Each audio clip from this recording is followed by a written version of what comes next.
Итак, урок хорошести номер 1. Кто-то обронил свой кошелек. Nope. Патрик, доставай свой кошелек.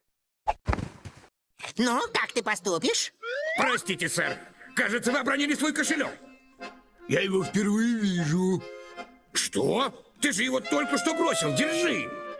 Нет, это не мой. Нет, он твой, а я хочу быть хорошим, и я его возвращаю. Возвращай что и кому? Ведь ты Патрик Стар, Да, и это твое удостоверение. да. Я нашел это удостоверение в этом кошельке, а значит, этот кошелек твой. Звучит разумно. Так бери его. Это не мой. Тупое иглокожее, бери кошелек, или я вырву тебе конечности.